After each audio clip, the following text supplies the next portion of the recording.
Welcome back, everybody, to another episode of Colony Drop. My name is Brian.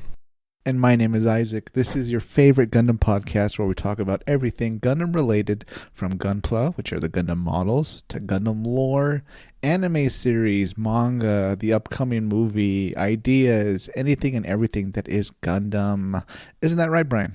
That is right. And today, Isaac, we have an episode which I'm not even really sure how to start with. We are going to review, discuss, talk about the first half of the show Gundam Wing.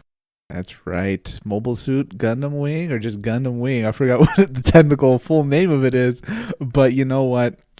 We haven't done a series in a while, a televised anime series of Gundam in a while. And we chose Gundam Wing, Brian, right? Yeah, I mean, Gundam Wing's pretty important for us. Gundam Wing was the first, I'll say, big push that Gundam had in America, so that's where a lot of fans, came from, was from Gundam Wing. So I think it has a special place in America's Gundam history, Isaac. Yeah, that's a good way of putting it. I remember in the 90s at my junior high, oh wow, dated myself, whatever.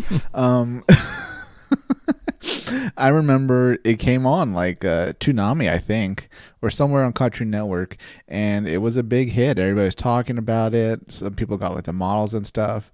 I had like a vague idea of what was going on. It sounds like a lot of people, this was really their intro to Gundam. If you look on places to watch it today, it'll just be called Mobile Suit Gundam Wing. But I think the technical name used to be New Mobile Report Gundam Wing, but no one ever calls it that. So, But yeah, it's a series, 49 episodes. It was released, Isaac, in April of 1995 in Japan. Of course. It made it over here to Toonami on Cartoon Network in March of 2000, so a little later than you remember. And today it's available on Blu-ray. You can watch it on Funimation, Hulu, and now and then the official Gundam YouTube channel, Gundam Info, puts it on their channel for free. So I think it's not on there right now, but it was a few months ago, so it'll be back one day if you want to watch it. I'm sure. Yeah. I'm sure. Isaac, this was the second alternate universe series after G Gundam. So G Gundam came out in 94, and that was like, this is the first thing that's not Universal Century. And then 1995 hit, and they followed G Gundam up with Gundam Wing. Those are two very different things, and they're both very different from the Universal Century. You took the words right out of my mouth. If anything, they're almost polar opposites in tone. It's like a pendulum swung, right? Like they were like, all right, Mobile Fighter G Gundam, it's going to be really campy and fun. Yeah. This, we are going to like delve into like a level of politics and political dialogue that'll make the Phantom Menace look like, I don't know, Sesame Street or something. Yeah, a second grade book report. yeah, because man, every character has like, I don't know what the standard requirements are in their education system, but whether you grew up in the colonies or you're part of Oz or the United Earth Sphere Alliance or whatever, you have to take like several mandatory courses in philosophy, apparently. So Isaac, from the Gundam official guide, you ready for the log line here? Do it. After a century of labor, the human race at last succeeded in building space colonies in Earth orbit, which then served as a haven for refugees from the war-torn planet. But when the terrestrial wars ended, a new world government was formed, which forcibly seized control of the space colonies. Now the colonies send 5 young warriors to Earth to wage guerrilla war against their oppressors, sparking a new conflict which will change the course of human history. Interesting. Already, I'll say this to its credit before we even get to my thoughts. But I'll say this to its credit, at the time and even now, with so many series that have come and gone and movies and all that, it's a very unique setting, almost out of every other Gundam movie and series, for better or worse. The setting itself is an Earth that's outright oppressive, which is something we almost never see in any Gundam movie or series. And number 2, the colonies are just pure victims in this case. There's no one colony that's kind of leading a revolutionary movement, or one colony that, decided to become space fascists. In this case, it's here are the good guys, here are the oppressed people, we're starting the show. The premise of this plot is excellent. It's very simple, right? Colonies were wronged, and they are sending some Gundams out for revenge. It's hard to mess that up, Isaac. I know, right? but But anything in life is possible, including messing up a great premise, especially with something as cool as, okay, there's like 5 Gundams and like they're being sent. They're going to fight. They're going to fight this oppressive evil government. You're like, wow, not only does it sound like a good saying for a series, that could be like a great game, right? You know, and everything. It's just, wow. And then the series actually starts and you're like, oh no. And there's a second paragraph here in the guide, which I want to read a few words from, because I think this sums up a lot of our thoughts. Sure. Gundam Wing has an ingenious blend of familiar elements from the earlier series combined with brooding, pretty boy heroes to give it a broader appeal to female viewers. While it leans heavily on stock footage of the invincible heroes trashing legions of disposable enemies, and sometimes bogs down in extended speechifying about peace and human destiny, Gundam Wing's nifty gadgetry and enigmatic charisma of its heroes make for an engaging romantic adventures. Here you go, Isaac, this last sentence is for you. Attentive viewers can also occupy themselves by attempting to decipher its incredibly convoluted plot, rife with conspiracies, coups, and sudden reversals. They're right. I mean... I'd say about 75% of that second paragraph was right.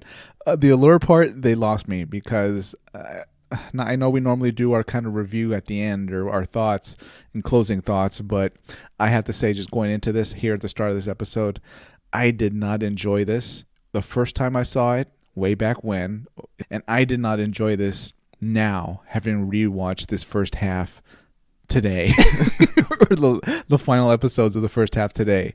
I thought this series was poorly written. I thought it had maybe some confusion about what it wanted to be about and say as a series. I really did not enjoy almost every episode. It essentially got to the point where I was enjoying how much I didn't like it and how silly and ridiculous things got. That'll be my opening remarks. Oh boy. Thoughts, Brian? I'm largely on board with that. I think, though, we should reiterate the point that if Gundam Wing wasn't successful in America, then the original show wouldn't have made it here, and we wouldn't be fans of Gundam. You got me there, and I feel like a lot of people that have such fondness for this series, such love for it, what they're really saying was, I was a kid in the 90s, I saw this, and I remember I really liked that at the time. If you watch it now, though...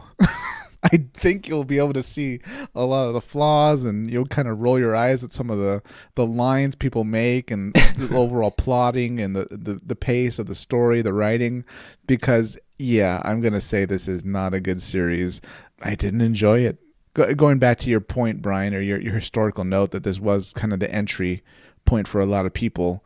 At the time in the 90s, boy bands were very big. Yeah. And I think we mentioned in another podcast about how our theory is the reason that these 5 pilots all happen to be under the age of 20 is because they really wanted a boy band without it being a boy band. Yeah. So this is as close as you can get within a Gundam series.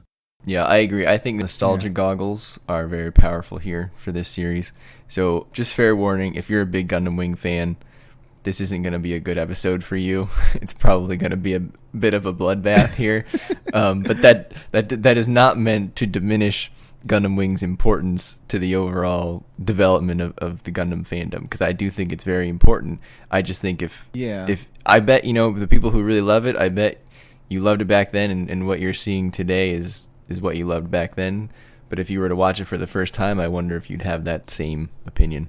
Yeah, I mean, if you like it, you like it. There's some series I'm sure I like that you think are ridiculous and stupid.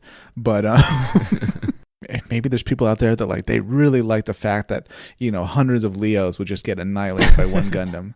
They really like the fact that, a duo is able to hack into a school. Who knows? Who knows what the allure was for a lot of people? But yeah, here we are. Say what you will about Gundam Wing, it's famous. That said, it's a unique setting in that it feels almost closer to our world, I'd say, than a lot of other series, if that makes sense. We have kind of an evil conspiracy of European royalty that own military manufacturers, and they actually control this world government that went out and took over the colonies. This series is almost grounded in a way, not just because of all its politics talk, but also because There's no new types. There's no old types. There's nothing of that sort. They even don't really have robotics in the same way that a lot of different series do, like Universal Century. We never see like a Haro, the mandatory Haro. That's not in here. So it's overall a very grounded series, I think. Or what I thought was interesting about this one, Isaac, was that there was no magical particle, right? Yeah, great point. No special liquid fuel they need or anything like that. No magical energy. There's no space elevators that, are vital for solar power or anything like that. The main thing here, I guess, is Gundanium alloy. So the Gundams are made out of this very rare alloy called Gundanium alloy, and that's why they're called Gundams. There's no acronym. It's not general purpose. Yeah. Uninucleic drive. All right. And so then one last thing before we dive into the full Monty here. What was your experience with Gundam Wing before rewatching it here? You said you had watched the whole series before? Right. I'd watched the whole series before. Honestly, at the time, I think a lot of it went over my head. I was just kind of happy, like, oh, okay, evil suits fighting good suits. Yay, battle, explosions. Okay. Lasers. Wow, this is great. And then, like, I think my mom got me the Mercurius, and I was like, oh, okay, this is pretty cool. And then, because I definitely wouldn't get the good guys. So, yeah, that was about it. She got me like the 140 or 144 scale. Got it. Okay. So my experience, and this is for frame of reference, I think I had seen a handful of episodes of the show. I didn't have cable until this was off Toonami, so I never got to watch it live. I did attempt to watch it once or twice in the early 2000s. I don't think I ever made it all the way through. I did, however, buy the OVA, the movies, Endless Waltz, and I've probably seen those 5 or 6 times. Wow. But I don't think I ever watched all 50 episodes or whatever this show. That's setting the stage, listeners. So, Isaac, how do you even want to talk about this show? I ended up with a list of what the F moments, a list of moments when Hero was a savage, and then just a bunch of other, I don't know, things I want to ask you. Wow. This is like a multi-episode thing, right? Because you kind of packed it of like top hero moments and like, reasons that made me scratch my head. What exactly is Oz? Things like that. But why don't we do like, I really want to get into those because those sound like fun and we can definitely run off on tangents.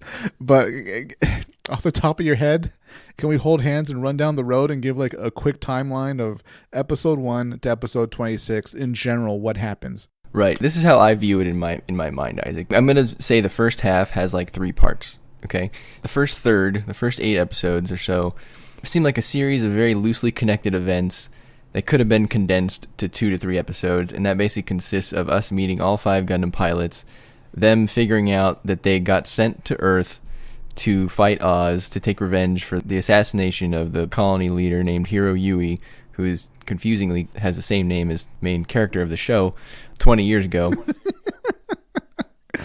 While we're on Hiro Yui's name, isn't that the equivalent of like the Navy SEAL, like the leader of the Navy SEAL, SEAL Team 6 that they sent to like get Osama bin Laden? Isn't that the equivalent of like his code name was George Washington? Kind of. Right? It's like, well, is this necessary? I keep waiting for them to explain our hero's name a little more, but yes. So the colony leader, Hiro Yui, was assassinated by Oz 20 years ago, and the colonies are now sending these 5 Gundams to take revenge. However, they failed to tell each Gundam pilot that there were 4 other Gundam pilots all on the same mission at the same time. So the first 8 episodes are like these 5 dudes sort of fumbling around, figuring out that they're not enemies and that they all really have the same mission. And then they all have like random jobs, Isaac, for like no real reason. For some reason, Trowa has to work at the circus. Like, did they not give them an allowance? Like, did they make them earn their own money? Yeah, right. So many questions are raised. First, they don't really explain what Oz is, Organization of the Zodiac. You kind of have to piece together that, okay, it's this group of nobles. They own Romefeller. Romefeller controls the United Earth Sphere Alliance, which is this oppressive, militaristic world government that took over the colonies. Great. And then from there, yeah, the plot is, since the colonies can't communicate, because I guess the United Earth Sphere Alliance doesn't allow colony communication. Right, that was an imposed sanction or something on them that once they took them over, you can't talk to each other. I found that I need my plot to work. Right. Otherwise, the Gundam pilots would have been in communication, within minutes of getting on Earth. Right. Yeah, it was so weird that, like you said, Trowa has time to work at the circus. The hero has time to join a school. Yeah, why does Hero go to school? Yeah, why do you need time off from attacking, these hundreds of military bases that the oppressive world government has? Like, who cares? Like, can't you just, like, after you blow up a base, like, you kind of get off on foot and you kind of, go through, like, their mess hall and you're like, okay, well, this food looks, salvageable. I guess I'll pack this in my Gundam and keep fighting, Yeah. Like, it doesn't make sense. And then at some point, Duo goes to school with him. Yeah, he's able to, like, find out what school he's going at. He decides to go anyway. To me, that's the first third of the show. And then the second third of this first half, I should say, is Treize's coup, or Oz's coup, against Third Sphere Alliance. Treize Khushrenada, the leader of Oz, he orchestrates this, I would say, very well plotted coup, Isaac. I'd say the coup is probably one of the best plot points in the first half. It's easy to do a coup when your whole faction's, like, in charge of the elite units of the whole military. True. He arranges for the Gundams to think they're going to destroy all of the Oz leaders in one spot, but he really has no Oz leaders there. Instead, he has all of the other Alliance leaders there that actually are advocating for peace with the colonies, and they want to reopen communication, and it ends up in our heroes, particularly Hero himself, killing basically all of their greatest allies in government in one fell swoop. And then Oz seizes control in that power vacuum when all those leaders are done. Through that second part, once Oz is in control, Zex Marquise, the sort of Char clone for this show, defect may be the wrong word, but he sort of defects from Oz to kind of go on his own hero's journey. He resigns by default. Yeah. After that, the Gundam pilots are a bit out of sorts. They have no real where to go, so they try to go to space, Isaac, and when they make it to space, they're not really greeted with open arms. No, I mean, Brian, was the original plot by the scientists and the rest of the conspirators, all right, we'll send the Gundam pilots to Earth. It's okay if we don't communicate with them. Their orders are simple. Just destroy the enemy military. That's it. And then that really bites them in the ass, though, because as the political situation changes, the Gundam pilots probably really wish they had, communication with their superior officers in the colonies and stuff like that. Right. Or someone on Earth that they could talk to that would coordinate such communication. Yeah, right. Just relay some simple instructions, because we have no idea what to do as the political situation changes. Almost overnight, the United Sphere Alliance stopped being a threat. But that's what doesn't make sense to me. So you could say that, okay, they didn't communicate because the Alliance didn't allow them to communicate. But then why did they all launch their Gundams on the exact same day? Was that just a coincidence? Or did they plan a day and be like, all right, well, if we don't see each other, then in 5 years I'll launch the Gundam? Yeah, I'm assuming it's not a coincidence. I assume as United Sphere Alliance took each colony and, when the writing was on the wall, the last communications were probably, look, here's the plan. We have the engineers that are, top of the top. We're going to make these Gundams in the future, in 15 years or whatever, how many years. This is the launch day. No matter what you have to do, however you have to hide the Gundam, launch it and get it on Earth to attack. Got it. So that's why in the intro we see each colony really had a different way of getting the Gundam to Earth, right? Some they put in a shuttle. A lot of them put in like these little capsules. Some of the capsules came out of your standard docking bay. Some looked like they came out of secret compartments on the colony. So I think that they all clearly planned this in advance, knowing that they wouldn't be able to communicate after a while. But not Hero, though. He just flew to Earth just with his Gundam. He's just like, I'm just going to fly. I don't need a shuttle.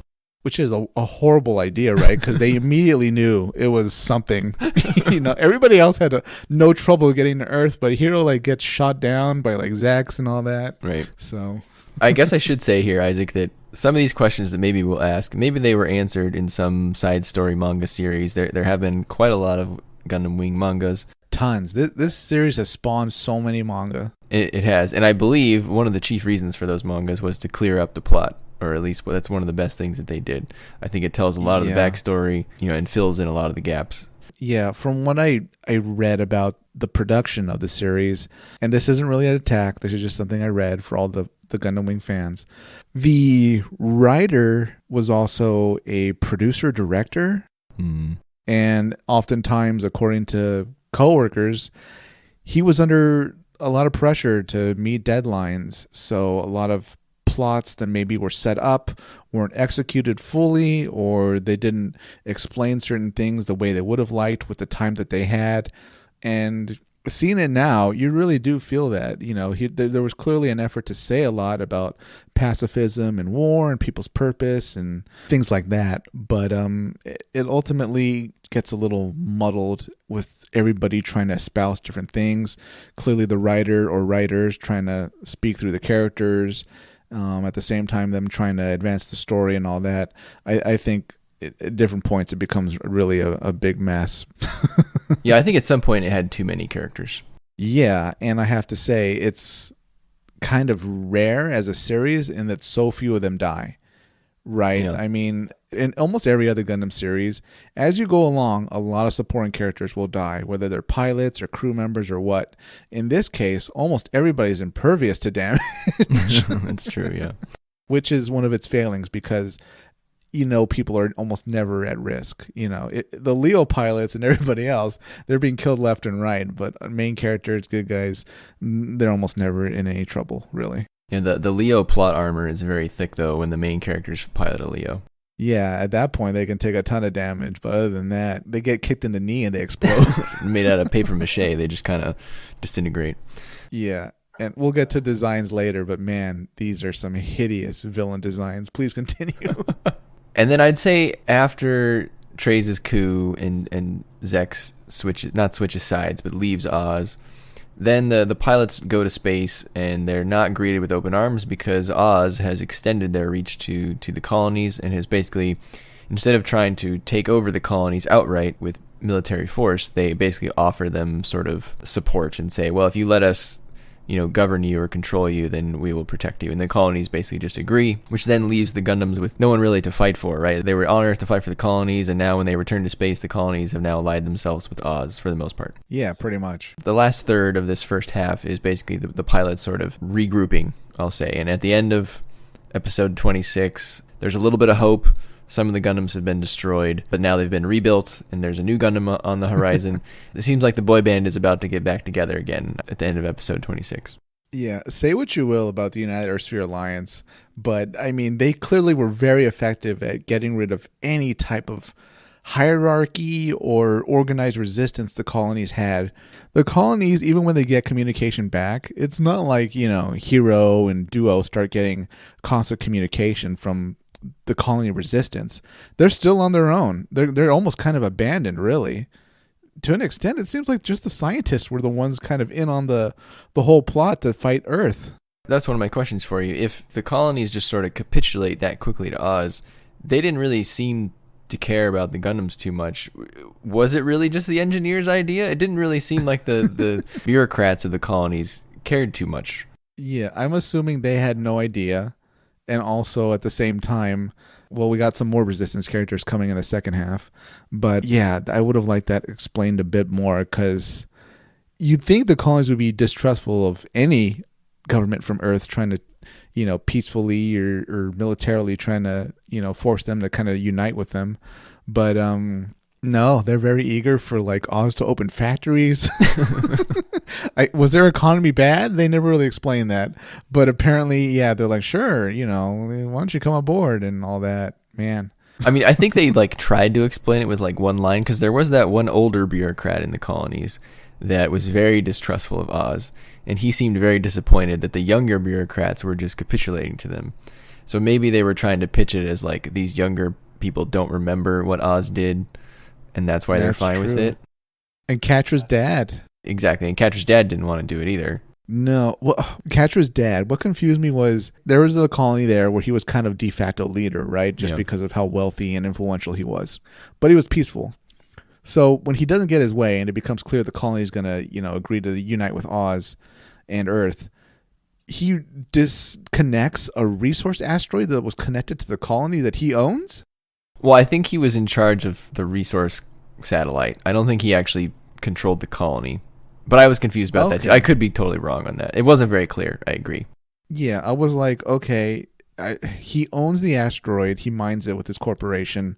He's disconnecting it because he no longer wants to do business with the colony. And in response, the colony destroys him with their beam weapons mounted on their colony. Which I didn't really understand because I thought they were trying to, because like they need his resources, don't they? Like, Yeah. were they gonna like shoot his satellite, kill him, and then go reconnect it? Like, what was the plan there? Yeah. Hopefully they hit like just his command section of the asteroid. Otherwise, they just kind of ruin their own economy, I assume. But that's a good example of things in this show where I found myself rewinding key parts to like try to understand what the heck was happening many, many times. Yeah, I mean, one thing that really confuses me is, you remember Treize going for a walk around, I think, the Romefeller headquarters? Yeah. And there's a woman with some friends, or maybe she's with her family, and like her child is like going down a pier. Oh, yeah. Uh-huh. There's this little baby, like, I don't know, it's a 1-year-old or something. It's trying to grab a butterfly, and it's at the end of the pier. It's pretty close to the water, it could fall in. And the woman's very concerned, and she kind of tries to run for it, but Treize stops her. Why? I remember that. I think he was he trying to do some sort of like, only the strong survive, like this kid will figure it out, and if not, then that's it for him. So wait. So if the baby did fall in the water, you don't think Treize would jump in? I don't know. Maybe. Jeez. Yeah, maybe he was giving him the opportunity to figure it out and see if he would follow it. I remember that being weird as well. Yeah, I mean, I'm not a big Treize fan, but I'd like to think he would jump in and save the baby. But right. You never know at the same time. Maybe he was like, well, I want this baby to make its own decision. I hope he knew that woman, right? I don't think he did. I felt it was like she was just a passerby. Some stranger stops you from saving your baby. And she like let him do it. She didn't like really protest. Yeah, well, she was on the Romefeller grounds, so I'm assuming she knew who he was. He might know who she is. Okay.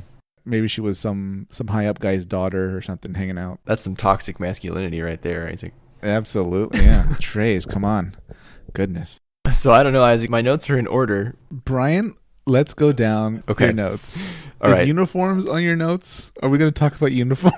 I do not have uniforms on here. Although I do have one note about uniforms that I want to ask you about. It's not about like the official uniforms. It's a more of a hypothetical. But we'll go for it. So I'm going to switch between what the hex or what the Fs and Hero being a savage / superhuman. Okay. Do it. What the heck? In one of I think it's episode 1 or 2, when the Alliance troops are fighting Wing Gundam, it falls into the sea. And then one of them remarks, it can only be made of Gundanium alloy. And then another says, well, then it was a Gundam. And I was like, well, there's never been a Gundam before, so how did you know it was a Gundam?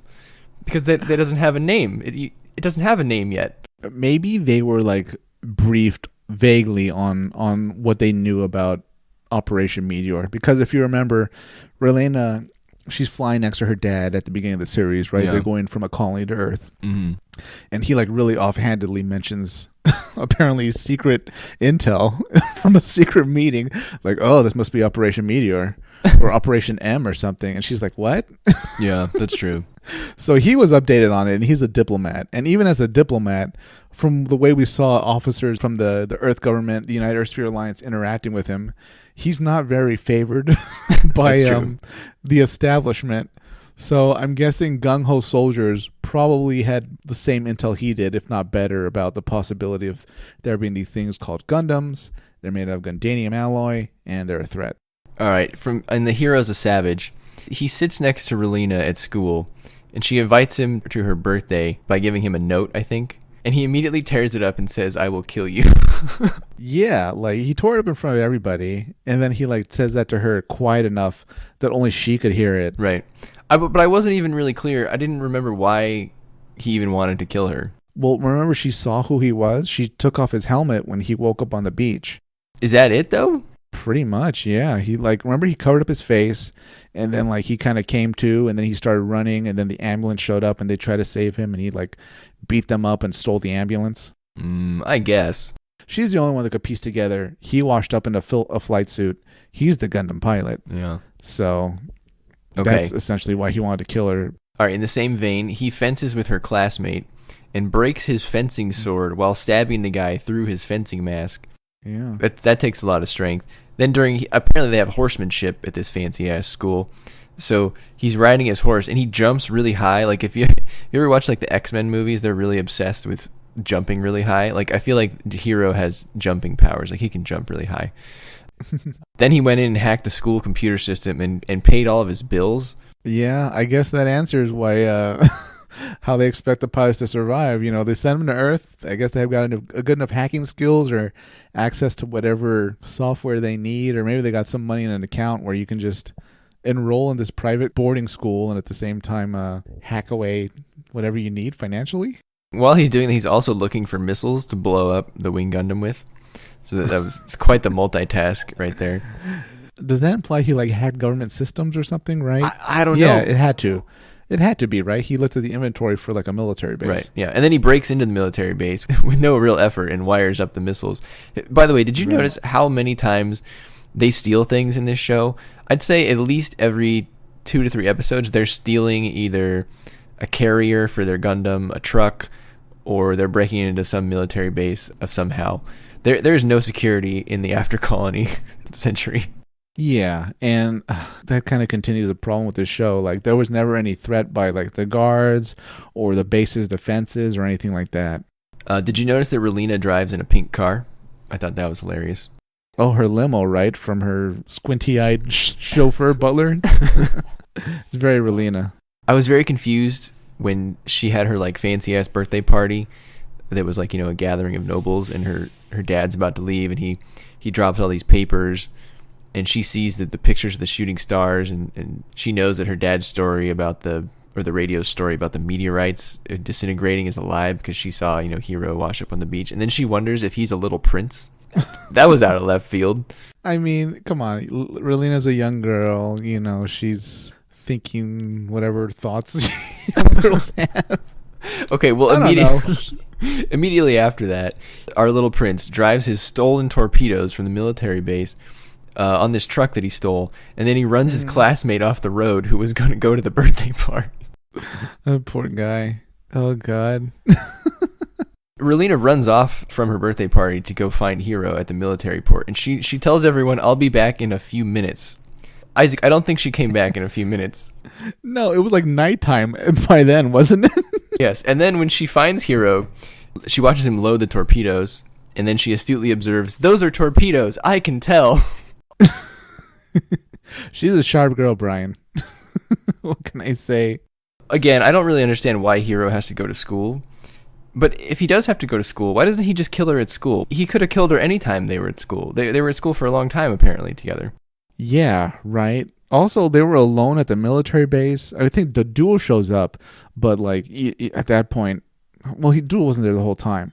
So he could have killed her then. Right, but he could have killed her during fencing class, during horse class, at the birthday party. I don't really get it. Speaking of Duo showing up, so Hero's kind of hurt, right? Because he falls down the cliff, and then Duo takes him in to the medical center, but then he's strapped down to the table, and the scientists are collecting data on him, and Duo, I guess, brought him there. The scientists say that he has over 200 bruises and broken bones, Isaac. I don't think that's humanly possible for someone who can get up and walk like Hero can. We don't know what kind of analysis they're using, Brian. Maybe they mean micro bruises or something like that, right? Very small ones. But then Duo beats up the doctors so that he can help Hero break out of the facility. So why did Duo bring him to the facility if they had to break out together? I don't think Duo knew he was a pilot, right? At first he thought he was just kind of harassing Relina at the military base. Then he wanted, Duo put on his knight in shining armor, and he took a gun and he held Hero at gunpoint. And then he probably got confused because Relina tried to protect Hero, even though Hero tried to kill Relina, or was at least talking like he was going to kill her. And then things got even more wild with Hero got on top of the torpedoes, and then he did that backflip that injured himself. Yeah, absolutely. And then when they break out, they jump out the window, and Hero waits way too long to open up his parachute, and he rolls down the rocky hill. And then at the bottom, he's regretful that he opened his chute, and he just didn't die. Maybe he has a death wish, right? Because he agreed to be a lone pilot. Yeah, everyone in this show, I think, has a death wish, right, Isaac? Maybe not Quatre and Trowa. I don't know, because now they have each other. But Duo also doesn't have a death wish. He seems more like the most logical and focused one, I think. Hero's just soulless. I can't believe he's the main character sometimes. He's just such an uninteresting, bland, boring character. His personality is stoically empty. He's just a tough man on a mission. It's not very interesting, I think. Agreed. He seems like a 90s action hero from a video game that you, the player, play as. Yeah, he doesn't seem like very much a stand-in for the audience because he's so cold and trained and calculating. About this time is when we learn a little bit more about Zex Marquise, who at this point just seems like sort of Treize's right-hand man. Turns out that his real name is Miliardo Peacecraft, and he's sort of the heir to the Sanct Kingdom. What a terrible name. Miliardo Peacecraft. It is terrible. Well, the Miliardo part is okay, I guess. I'm guessing since all the names in this series are based on numbers, that's a million in some language. Peacecraft. Wow. You know why it's Peacecraft? Because his family is dedicated to pacifism. See what they did there? Of course. The Sanct Kingdom. They really kind of glossed over why the Sanct Kingdom got invaded and conquered by Romefeller. I guess if you're royalty, you can still get wiped out if you're against the agenda for war. Right, and Zex is sort of undercover with the goal of one day fighting to bring back his kingdom. Is he undercover though, Brian? Because it seems like it's half of an open secret, right? Well, I got a lot of questions about that too. Okay, I was gonna say it sounds like a lot of the important people know exactly who he is. Well, not Lady Un apparently. I guess not. Yeah, but well, I guess you could trust Treize, right? They have like a working friendship, even though they're probably on opposite sides. Treize seems to implicitly trust Zex, despite knowing that Zex could turn against him one day. Is that fair? Yeah, I suppose so. It looks like, well, is Treize aware of Zex's kind of promise to himself that like when the mask breaks, when my ceramic mask breaks, even if you're not around, that means we become enemies? I think he is, because he asks him before his mask breaks a little later on. He does ask him like, "Oh, are you going to leave me now, or are you able to continue at Oz now?" So I think he knows that one day he won't be around. Okay, he knew it was a temporary friendship, temporary employee. Okay. I feel like there's a lot of off-screen romance going on here, Isaac, that we don't see. One of the first ones we get is when we learn more about Zex. We also meet his former classmate Lucrezia Noin, who I really like. Actually, like her character. She has great hair, good voice. You know who she reminds me of? Who? Trinity from The Matrix, right? Oh, I could see that. Yeah, a little bit. I know it was ahead of time, but like, I mean, well, not personality-wise, but right. They look pretty similar. And going off what you said, I feel like she's maybe the most level-headed person on like the side of Oz. Well, unless you're Lady Un in your like Colonel persona. I wouldn't say she's level-headed. I'd say she's ruthless and like almost bloodthirsty, right? Treize had to kind of calm her down a few times. Yeah, well, I meant in terms of like getting stuff done. Oh yeah, she's very gung-ho. Yeah. So when we first meet Noin, her and Zex, they carry around these like, I don't know, showy swords. There's this flirty banter, and then they like clang their swords together. I don't know. I think those classmates must have been lusting after each other for years, Isaac. Probably, and I don't know how Oz works. Are we to assume Noin was also royalty, or she was at least good enough in the military academy that they kind of just brought her into Oz? I took it as just she was good enough in the academy. Okay, that makes sense. Well, I guess not everybody in Oz has to be royalty, right? It's just if you're one of the specials and you're loyal to them, I guess you're part of the group. Yeah. What do you think about Wu Fei, Isaac? We haven't mentioned Wu Fei yet. He's another one of the Gundam pilots. He has what I consider to be the most savage line in the show. Which is? Okay, Noin is chasing him with some Aries, and one of them has a space laser, and they're about to shoot him. But Noin tells them, "No, don't shoot." And they ask Lieutenant Noin, or whatever her rank is, "Why not?" And Wu Fei replies for her, and he goes, "Because she's a woman." And then he kills them by slicing them up with his like partisan thing. He's so sexist. I don't care for him. Couldn't believe it. As far as I'm concerned, he and Hiro clearly went through like a very similar training program because they have very similar personalities, right? Yep. They're very no nonsense. He's a little bit more almost a stereotypical martial arts Asian guy. Both of them in general are very cold, calculating, kind of bloodthirsty in a cold way. But yeah, I don't like either one of them. I'd much rather hang out with like Quatre or Duo, right? Yeah. They actually seem almost normal. Yeah, Duo seems the most normal. Duo seems very much like a man on a job, right? Like when this is over, he's going to like run a cheeseburger business or something. Right? Like everybody else, well, Catra's kind of weird because he's got like so much money and stuff. Yeah. Trowa's like way too quiet. He's like a serial killer or something, in private or something. I don't know. But Does work at a circus. He's a clown. yeah, but like I don't know, he like does things like pet the lions. Yeah. You know, It's very strange. So, Shortly after that, Isaac, we get one of the strangest scenes of the show. Relina is screaming for Hiro off a cliff, asking him to come and kill her. yeah, I think she's just desperate to see him again. But why? She has an unhealthy obsession with Hiro. Probably, but does she have like a boring life, you think? Like she's so pampered. Whenever she's hanging out with like her father, it's like, you know, she has to go spend time on her own because he's always in meetings about the crisis with the colonies or whatever diplomatic negotiations. Her school, she didn't seem to pay much attention to her friends, right? Like they kind of disappear.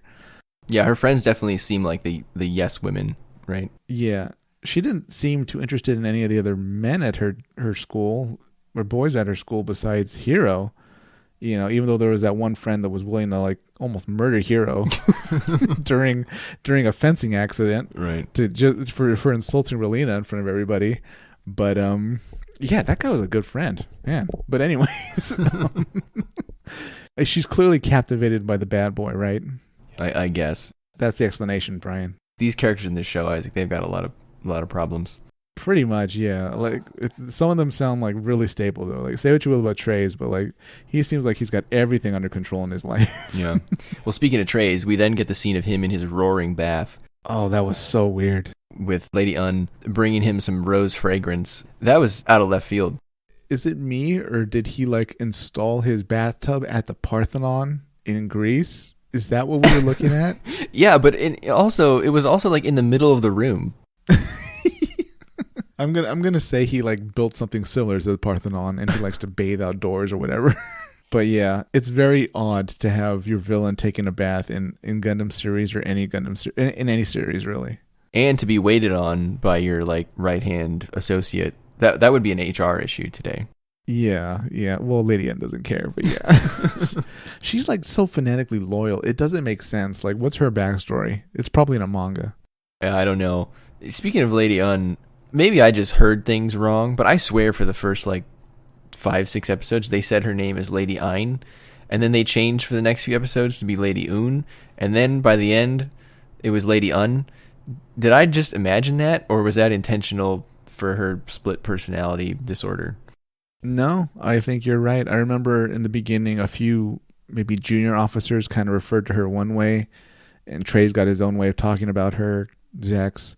So maybe it's a case of like the junior officers don't really work with her that often, so they saw her name on like writing. You know, they got the email like, hey, this colonel's going to be showing up tomorrow, be ready.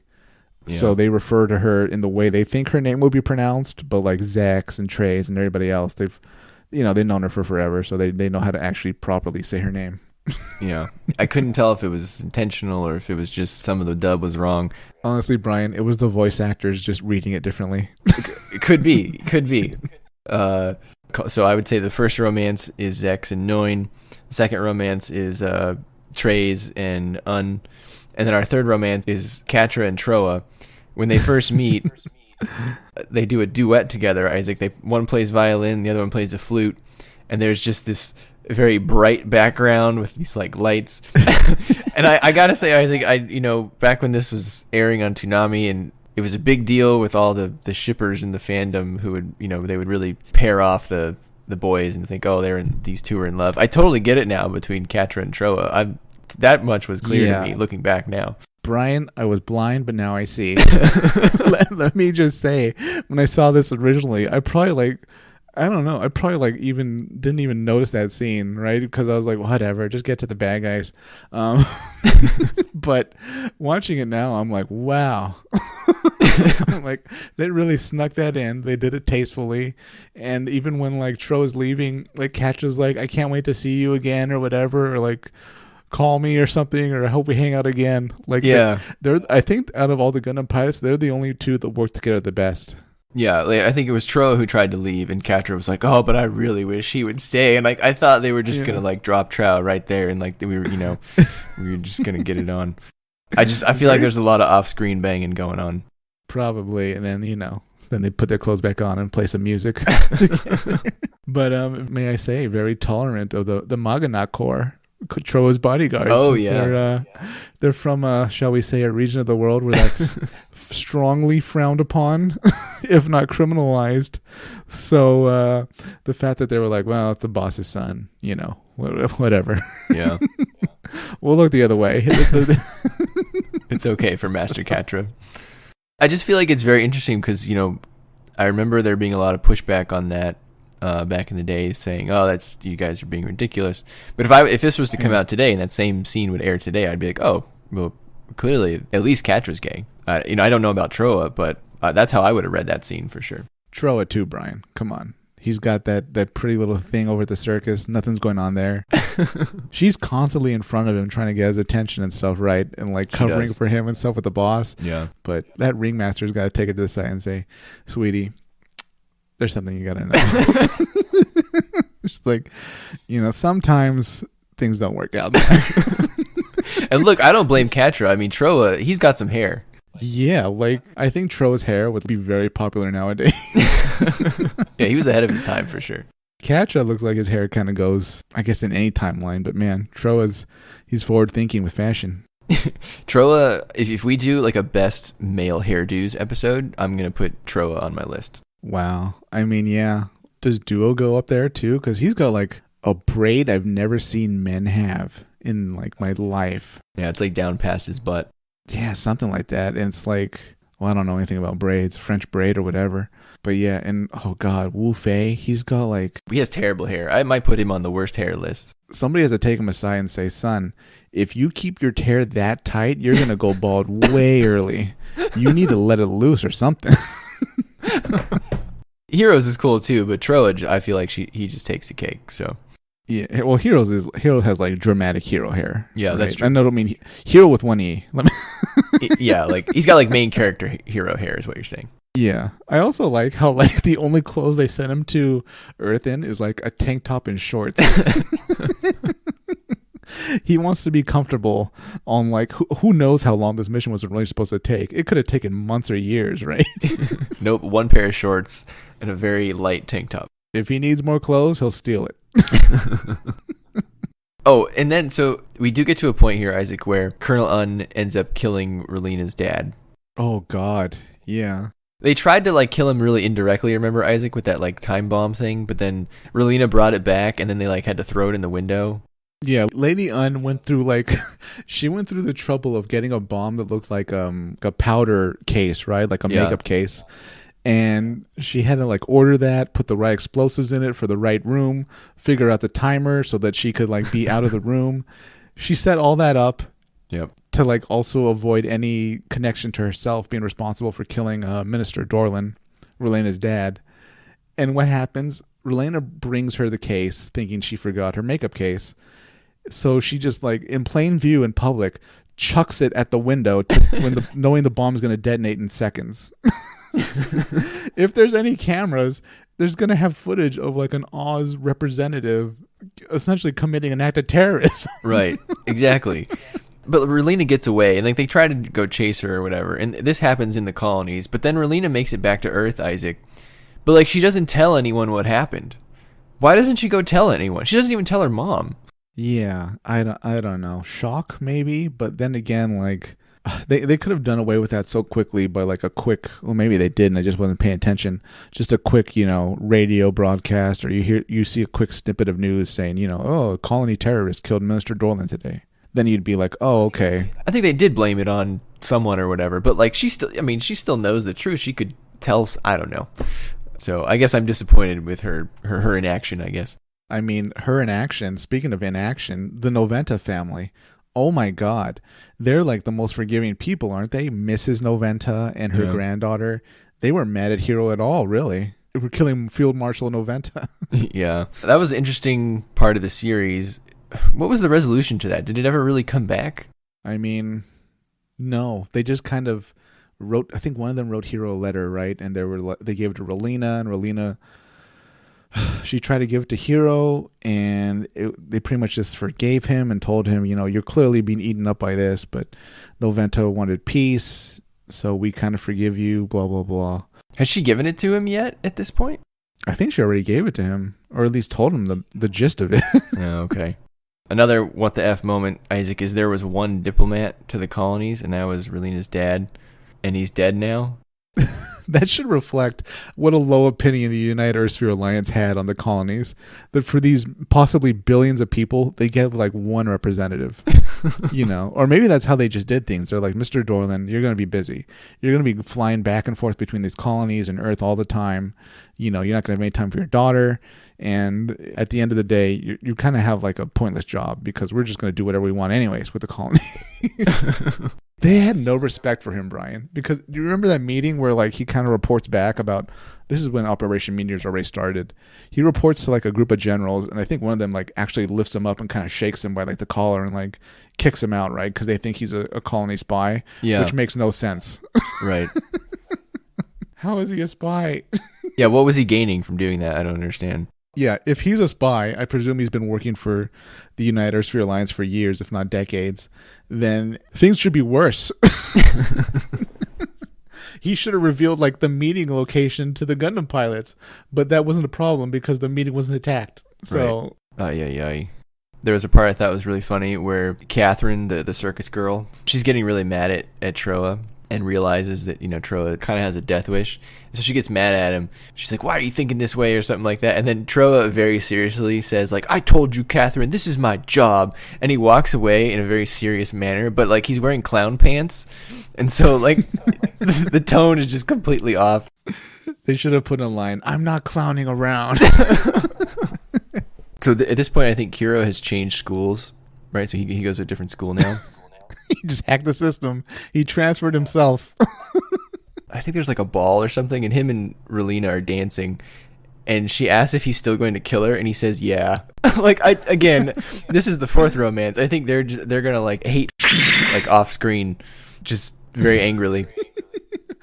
Man, Relina really likes her bad boys, right? Is this her thing where she's like, "I want a boyfriend that tells me he's gonna kill me"? It could be. She's got problems, man. Yeah, you know what? Minister Dorland being away on work all the time, it's really affected her psyche. And, like she thinks like a man shouldn't be there for you. And if he is there, he better tell you he wants to kill you. Yeah. That's it. We just cracked it, Brian. We just cracked the case. She thinks because he wants to kill her, like he desires her. Oh my God, she's so warped. Jesus Christ. And now Minister Dorland's dead. He's not around anymore to keep Relina in line here. So I'm a little scared for Relina. She needs a better father figure in her life. She has bad parents in general because, her mother disappeared. She was in like one episode. Right. And the episode she was in, she was like, did your father tell you anything before he died? And she's like, no. But like, if you were the mother, wouldn't you like come clean about whatever it is he didn't tell her at that point? Wouldn't you be like, yeah, by the way, your name's Peacecraft? Well, that does kind of get revealed, right? Doesn't Relena tell her something like that? And then, or Relena says, I know later on, but then she says like, you'll always be my mother. Right. But my point is, why at that point, why wasn't the mother volunteering the information? Instead of asking, did he tell you anything? She should have been like, hey, now that he's gone, we need to talk. Maybe Minister Dorland said, you know what? If I die, I'm taking the secret to my grave. God. Honey, I want you to take it to the grave too. She doesn't need to know she's adopted unless events happen where we have to reveal it to her. Yeah, that's fair. Again, the coup was around this time. That was, I thought, very well executed. It almost seemed like an incomplete coup, right? Because for the next 10 episodes, they're still trying to mop up the United Earthsphere Alliance. There's so many holdouts. They're all over the world still, and even in space, they still have different bases on colonies and asteroids and little pockets on islands and stuff like that. They're very... I don't know who they took out, just the leadership or what, but there's a ton of Earthsphere Alliance still left. Yeah, that's fair. That does become sort of the purpose of the rest of the show, right? They want to make the mobile dolls so that they can... resolve, in quotes, all of the conflicts on Earth. They're just going to dispatch the mobile dolls against all their enemies. So, yeah, it seems like they have a fair amount of enemies left. Yeah, they're really relying on Tubarov. Yes, Tubarov, the homicidal engineer of the mobile dolls. God, Tubarov kind of got the short end of the stick, right? Because nobody has a uniform like him. Everybody at Romefeller and Oz, they get kind of, your typical European uniforms that you'd kind of expect, like, from a couple centuries ago. But Tubarov has like this, well, maybe he's a chunky guy and he wants to hide it, but he's got like a very puffy outfit. There's a lot of poofy shirts in this show, and Tubarov is definitely one of them. He didn't want anything militaristic, I guess, since he doesn't actually go on the battlefield. So towards the end of the coup, Wu Fei finds Treize, and they have a duel with like a hand-to-hand duel with swords. And Treize wins basically effortlessly. He kind of like just destroys Wu Fei.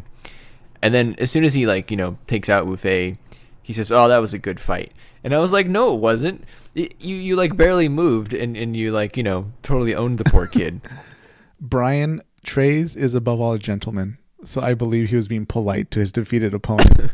But then Wu Fei leaves without killing Treize. Why did he let Treize live? I know it's because like he was honorable and he lost the duel. But well, Treize knew at that point that Wu Fei was kind of defeated as like an honorable person. So even if he got back into his Gundam, there's no way he's going to fire at the building. These pilots, they make Say no what you sense. will about Treize. He's very good at reading people. Yeah. So this is the point when Duo starts going to school with Hero, and they play basketball. He joined the basketball team. And they beat the other team 101-100. That is a really high-scoring high school basketball game. I mean, they're trained soldiers, Brian. Clearly, they've had basketball practice. But do Duo and Hero not play defense? Why is the score so close? That's a good question. Maybe they rotate them out.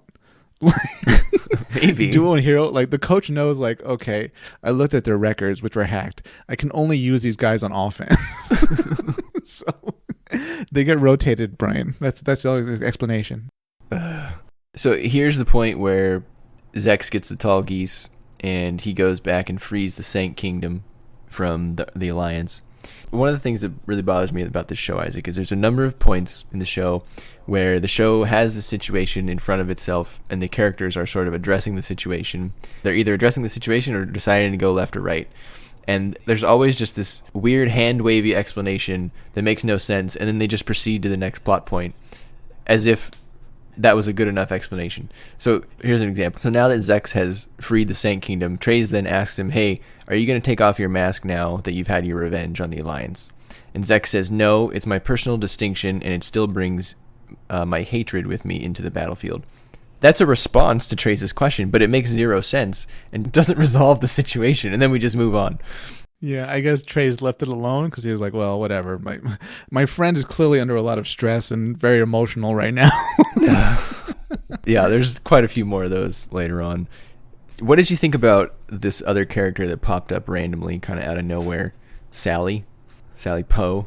First, she was an Earth Sphere Alliance officer, right? Yeah. And then Oz takes over and she decides to become the resistance against Oz. Right. She just kind of randomly shows up, right? She's not part of any organized colony resistance against Oz. She doesn't seem to be following the Gundams around. She just kind of seems to be doing her own plotting against Oz and popping up now and then to sabotage a situation here or try to blow up a Gundam there. Right. If anyone could be deleted, it might be Sally, even though I kind of like Sally because she's very no nonsense and seems to have no real problems other than, trying to accomplish her goals. Yeah, I loved her thoughts on Wu Fei. So when Wu Fei was like, it was after that duel with Treize and he was all sulking and he didn't want to fight anymore. Someone's asking her, like, why doesn't he fight? And her diagnosis was he thinks he's a loser. And I was like, wow, thanks, Doc, for that very accurate medical. She's right, though. What do you think about the part where Zex, instead of getting rid of the Wing Gundam, he took it in and started rebuilding it? I thought that part was great. It's a very Zex thing to do, I think. But at the same time, I was like, well, I remember he gets an Epion. Is this it? Then I was like, no. He's just going to keep using those multiple shattered Gundam. But yeah, I don't know. It was interesting seeing Zex using it. So what's your opinion of Zex in terms of, like, Char clones? Like, where does he rank? I'll say this, and you probably will disagree with this. I think Zex is one of the best characters in the show. I'll surprise you and say I agree. Putting aside the whole peace stuff, what's cool about Zex is that he's very much a character on a pure revenge mission. He's different enough than Char, just based on his personality. He's less campy, I'll say, less cheerful when he has to be. He's much more kind of serious, and when the mask goes off, man, he becomes kind of dour. Right. God, him and Hero and Wu Fei are very... they all have the same kind of outlook, it seems. But wow. But yeah, I think he's a very good character to include amongst the good ones in here with Treize. Yeah. I almost wish that Zex was the main character. Yeah, I mean, he definitely has more layers to him than Hero. We know nothing about Hero's backstory, right? Other characters, even if they were orphans, we knew they were orphans or whatever. We would see like their kind of surrogate family, like in Iron-Blooded Orphans or whatever. Or if they had an actual family, we'd know about it, like Amuro or whatever. Yeah. In this case, Hero's a blank slate. We have almost no information on him. Treize, though, man on a mission, it would have been much more interesting seeing the events unfold from his point of view, right? The whole plotting to get inside of Oz and then work your way up and then eventually get into a position where you can get revenge. Yeah, I think he has the most compelling story out of anyone in the cast. Like you said, it's a revenge plot. He's undercover. I think that's the makings of a good story. Yeah, I mean, kind of go back to what Treize said to him, though.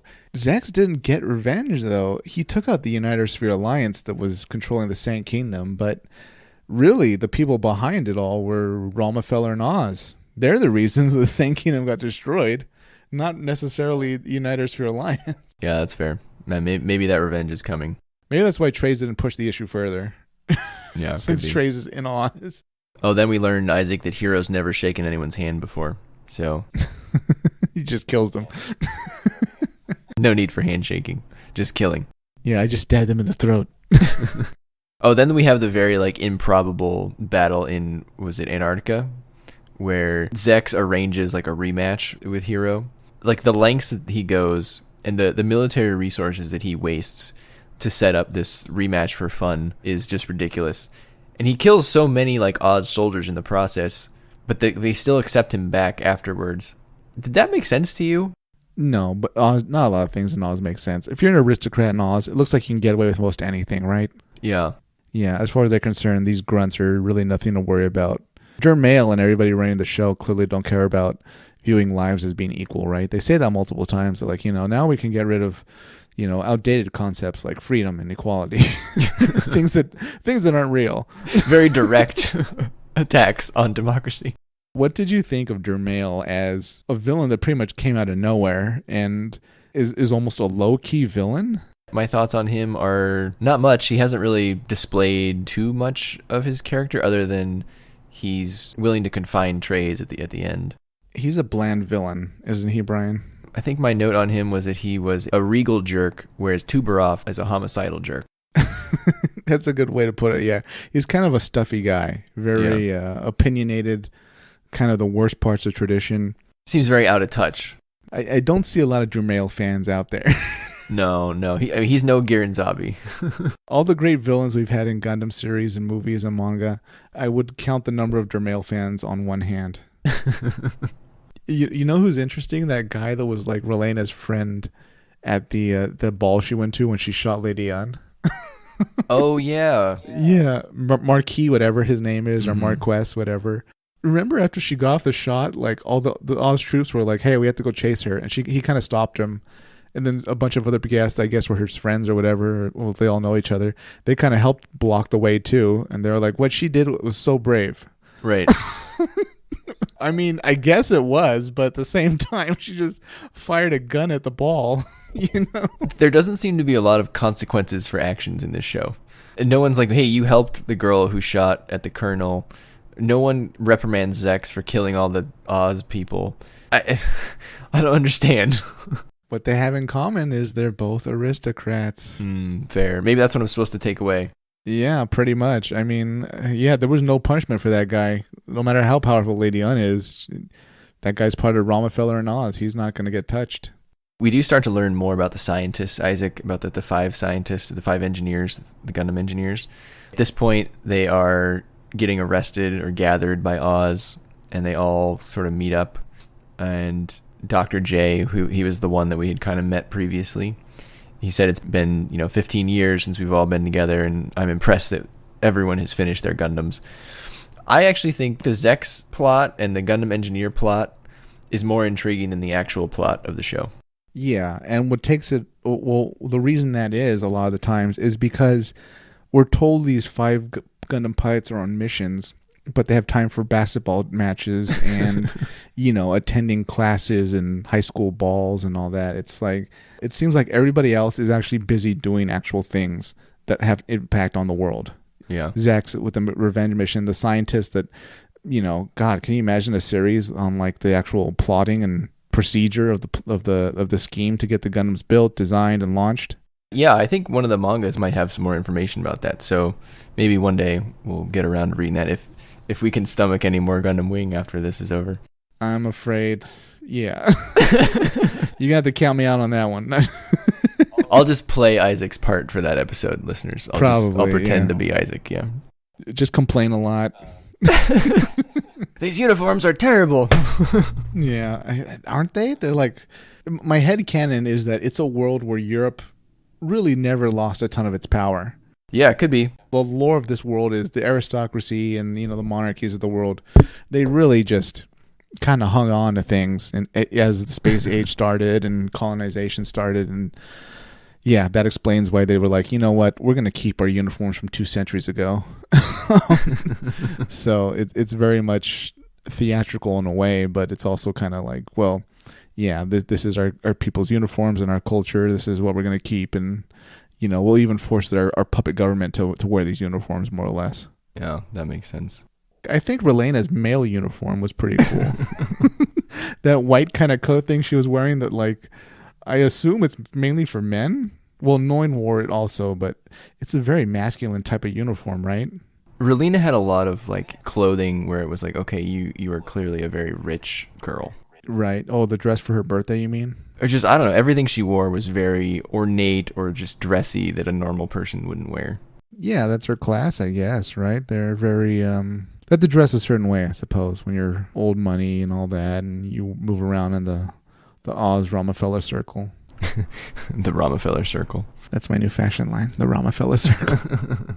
Do you want to be a member of the Romefeller Circle, Isaac?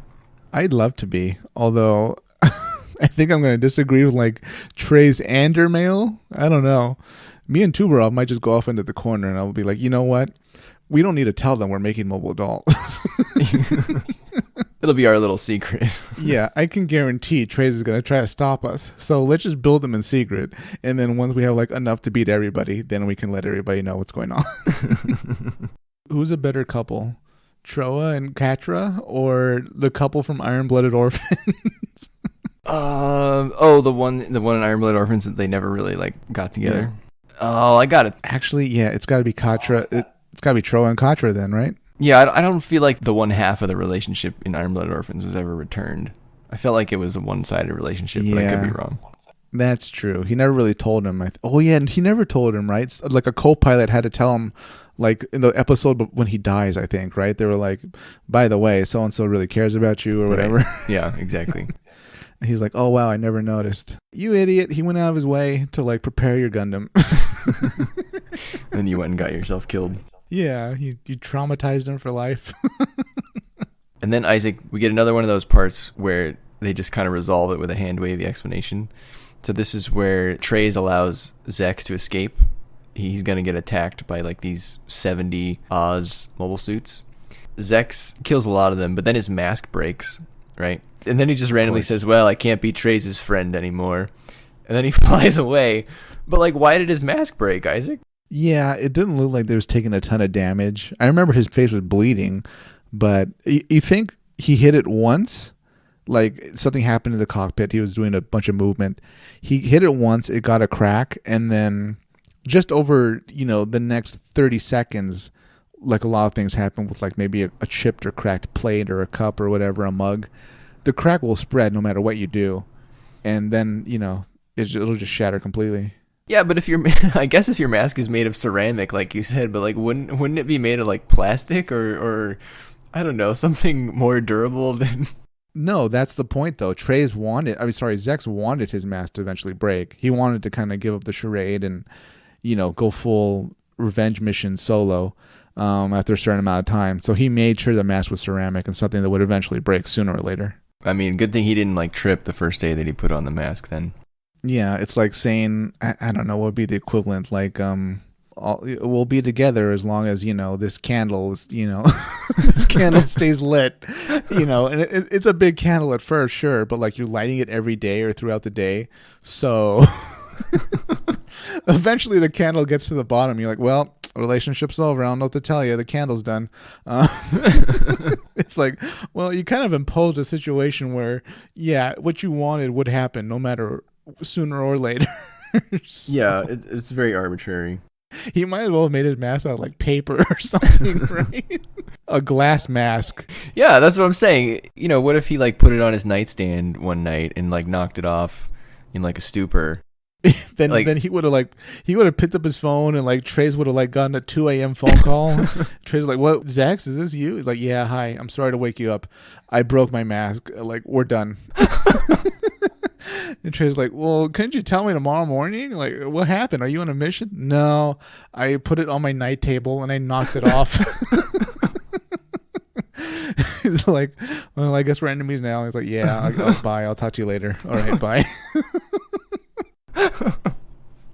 Those two.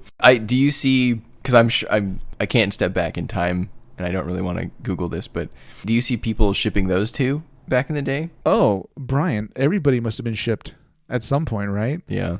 There must be a Tubarov shift. Tubarov ship. Tubarov with who? DeMail? Probably one of the dolls. I was going to say one of the dolls, but no, I don't. Actually, no, he does know who DeMail is. So, yeah, maybe they had something going on, right? You know, they were like, Tubarov was working late, you know, typing some code, and DeMail came over with some hot tea. You know, comment below who you want to ship. Yeah, tell us who you would pair off in this show. Your weirdest, strangest ships. Put them below. I was a little shocked that, similar to our friend Kelly Lasner from 0083, when Zex wakes up on that beach and he randomly runs into one of the designers of the tall geese. How fortuitous, Isaac, by the way. This dude has like a whole hangar in his house that he can fit the tall geese in. I mean, that's convenient. Yeah. Did they explain where he got his money from? Because he's like filthy rich. They said he was one of the original designers of the tall geese, so I assume that we can kind of consider him like a sixth, Gundam engineer almost. I'm sure that all those engineers seem to have good resources, so I'm sure they were paid handsomely. So I'm guessing that he bought this hangar in his house. But I mean, that was quite the coincidence there. So unlike the other ones, this guy actually made money off it to an extent, right? Or he at least bought property and retired. Yeah, he didn't put all his money into like the resistance movement. Right. Which is clearly not going well. Yeah, I mean, he's living it up, right? He's got like a Hawaiian shirt and shorts. He's living the good life. He's like, "Oh, there's oppression? Well, whatever. Not my fight." Yeah, he seemed like he's having a great time. Do you think by default, since he like made money off a weapon being built, he's part of Oz or Romefeller, or at one point he was and he just kind of left? He's got to at least be an alumni, right? Okay, so they probably know of him because of tall geese. It's just he's left alone since he's not hurting anybody on that island, or what can he do? Yeah, for all we know, he retired, 15 years ago, and they have no reason to go contact him. He might be in good standing though, since he actually made tall geese, and that led to Leo and all that. So. Yeah. He probably gets their Christmas invitations. Yeah, their newsletter. Yeah. Yeah, like, haven't heard from you in a while. Hope you're doing well. One of my favorite parts of the show so far is also just the Gundam engineers sort of plot to fix the Gundams and design their own suits to be used by the Gundam pilots unknowingly. Like, they designed the two new suits, the Mercurius and the V8, which I gotta say, Isaac, those were the first two designs in the series, maybe besides the tall geese, where I was like, these are cool. I like those. Absolutely. Yeah, I'm right on board with that. Cool colors, cool design. I like their completely opposite roles. One's full defense, one's full offense. I like how when Lady Un was meeting with them, they were like, "Oh, so you want us to build you, another Gundam that can beat the other Gundams?" She said, "No, I want you guys to build me another mobile suit that can beat the other Gundams, not necessarily a Gundam." Yeah. And they kind of took her at face value, and they said, "You know what? The Gundams are for the good guys. We'll build you villainous looking sub bosses in the middle of the season, but we won't build you anything else." That's right. Yeah, I just liked how they were clearly plotting right from that. Under from their that noses. Right. Again, another thing that makes no sense is like, why would Colonel Un trust them? Clearly, they're gonna install something or double cross you in some way. Yeah, or ensure that the mobile suits actually went to Gundam pilots that would fight you. It just seems very unwise is all. Well, I mean, nobody else can really make great top of the tier mobile suits, it seems, right? They made a big deal about the Tauruses. Those get knocked out left and right, even though they're pretty good as far as all's mobile suits. I don't think we've seen Virgos at that point. We see them later on, I think. A little later, yeah. But yeah, so that was the best she could hope for. And here we get yet another explanation that doesn't make sense. So this is around the time when Lady Un is trying to convince the colonies that they need to make mobile suits if there's to be peace.